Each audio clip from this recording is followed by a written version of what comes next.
বিশ্ব বাংলা নিউজের আন্তর্জাতিক সংবাদে স্বাগত। শুরুতে সংবাদ শিরোনাম।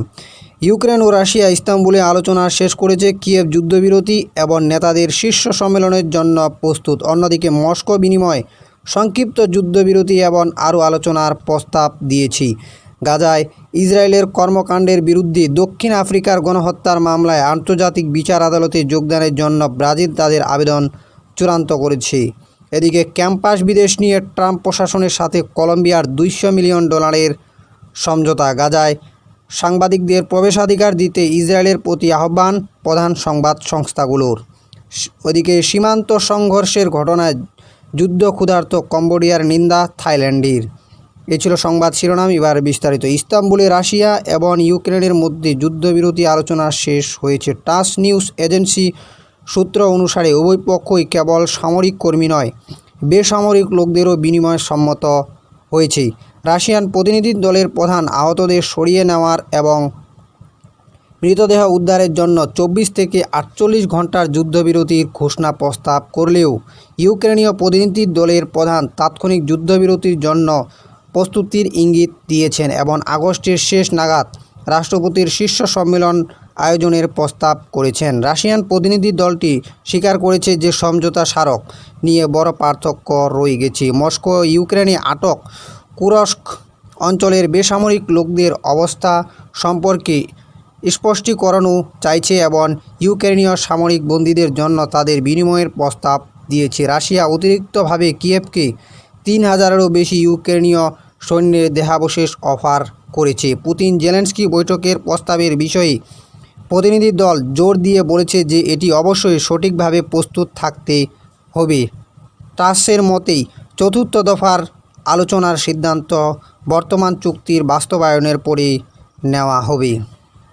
এদিকে গাজার বিরুদ্ধে নৃশংস যুদ্ধের জন্য আন্তর্জাতিক বিচার আদালতে আইসিজে ইসরায়েলের বিরুদ্ধে দক্ষিণ আফ্রিকার গণহত্যার মামলায় ব্রাজিল আনুষ্ঠানিকভাবে সমর্থন করার প্রস্তুতি নিচ্ছে। বুধবার দেশটির পররাষ্ট্র মন্ত্রণালয় ঘোষণা করেছে দক্ষিণ আফ্রিকা 2023 সালে মামলাটি শুরু করে, যেখানে ইসরায়েলকে 1948 সালের গণহত্যা কনভেনশনের লঙ্ঘনের অভিযোগ আনা হয়। গাজায় সামরিক অভিযানের মাধ্যমে, যা কেবল হামাসকেই নয়, বেসামরিক নাগরিকদেরও লক্ষ্যবস্তুতে পরিণত করেছে, যার মধ্যে স্কুল, হাসপাতাল এবং আশ্রয়কেন্দ্রগুলিতে হামলাও অন্তর্ভুক্ত রয়েছে। ব্রাজিল সরকার তার বিবৃতিতে বল প্রয়োগের মাধ্যমে অঞ্চল দখল সহ আন্তর্জাতিক আইনের ইসরায়েলি লঙ্ঘন হিসাবে বর্ণনা করাকে নিন্দা জানিয়েছে এবং সামরিক জনগণের উপর সহিংসতার জন্য গভীর ক্ষোভ প্রকাশ করেছে। এদিকে ক্যাম্পাস বিক্ষোভ এবং ইহুদি বিদেশ সম্পর্কিত অভিযোগ পরিচালনা নিয়ে বিশ্ববিদ্যালয়ের কয়েক মাসের টানাপোড়েনের অবসান ঘটিয়ে কলম্বিয়া বিশ্ববিদ্যালয়ের ট্রাম্প প্রশাসনের সাথে $200 মিলিয়ন বেশি অর্থ প্রদানের সম্মত হয়েছে। চুক্তির শর্তাবলী অনুসারে কলম্বিয়া 3 বছরের মধ্যে ফেডারেশন সরকারকে $200 মিলিয়ন এবং মার্কিন সমান কর্মসংস্থান সুযোগ কমিশনের আনা দাবি নিষ্পত্তির জন্য অতিরিক্ত $21 মিলিয়ন প্রদান করবে। চুক্তিতে ছাত্র শৃঙ্খলা প্রতিক্রিয়া সংশোধন এবং বিতর্কিত আন্তর্জাতিক হলোকাস্ট রিমেম্ব্রেন্স অ্যালায়েন্স IHRA ইহুদি বিদেশের সংস্থা গ্রহণসহ প্রাতিষ্ঠানিক সংস্কার গ্রহণেরও বাধ্যতামূলক করা হয়েছে। বিনিময়ের জন্য ট্রাম্প প্রশাসন $400 মিলিয়ন ফেডারেল তহবিল পুনর্বহাল করবে, যা পূর্বে আটকে রাখা হয়েছিল, যার মধ্যে গুরুত্বপূর্ণ গবেষণা অনুদানও অন্তর্ভুক্ত ছিল। ন্যাশনাল ইনস্টিটিউট অফ হেলথের মতো সংস্থাগুলোর থেকে আরও $1.2 বিলিয়ন তহবিল হারানোর হুমকির সম্মুখীন হয়েছিল কলম্বিয়া। গাজার বিরুদ্ধে যুদ্ধের বিরুদ্ধে 2025 সালের মে মাসে একটি হাই প্রোফাইল ক্যাম্পাস বিক্ষোভে জড়িত প্রায় 80 জন শিক্ষার্থীর বিরুদ্ধে কলম্বিয়ার শাস্তিমূলক ব্যবস্থা গ্রহণের পর এই নিষ্পত্তি করা হয়েছে। সমালোচকদের যুক্তি, বিশ্ববিদ্যালয়টি ফেডারেল চাপের কাছে নতি স্বীকার করেছে, যার ফলে তার একাডেমিক স্বাধীনতা এবং মূল্যবোধের সাথে আপোস করা হয়েছে। ওদিকে 24শে জুলাই 4টি পশ্চিমা সংস্থা এবং এক যৌথ বিবৃতিতে জানিয়েছে যে তাদের সাংবাদিকরা অনাহারে ঝুঁকিতে রয়েছে, কারণ ইসরায়েলের অবরোধ এবং গণহত্যার সামরিক অভিযানের কারণে গাজা জুড়ে তীব্র দুর্ভিক্ষ ছড়িয়ে পড়েছে।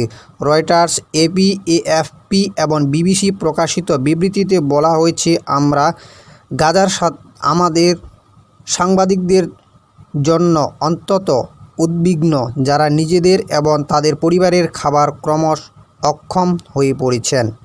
অনেক মাস ধরে এই স্বাধীন সাংবাদিকরা গাজার মাটিতে বিশ্বের চোখ এবং কান হয়ে আছেন।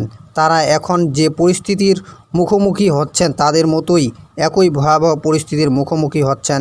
বিবৃতিতে আরও বলা হয়েছে, বিবৃতিতে ইসরায়েলকে সাংবাদিকদের গাজা থেকে সরিয়ে আসার এবং প্রবেশের অনুমতি দেওয়ার এবং অবরুদ্ধ ছিটমহলে পর্যাপ্ত পরিমাণে মানবিক সহায়তা এবং খাদ্য সরবরাহের অনুমতি দেওয়ার আহ্বান জানানো হয়েছে। 2023 সালের অক্টোবরে গণহত্যা শুরু হওয়ার পর থেকে আন্তর্জাতিক গণমাধ্যমগুলিকে স্বাধীনভাবে এই অঞ্চলে প্রবেশ করতে নিষিদ্ধ করা হয়েছে। সাম্প্রতিক দিনগুলি গাজার ক্ষুধার্ত শিশুদের ভয়াবহ ছবি সোশ্যাল মিডিয়ায় ছড়িয়ে পড়েছে। এদিকে থাইল্যান্ড বৃহস্পতিবার কম্বোডিয়াকে অমানবিক, নৃশংস এবং যুদ্ধ ক্ষুধার্ত বলে নিন্দা জানিয়েছে। বিতর্কিত সীমান্তের সংঘর্ষে কামান দিয়ে বাড়িঘর এবং বেসামরিক অবকাঠামো লক্ষ্যবস্তু করার অভিযোগ তুলেছে।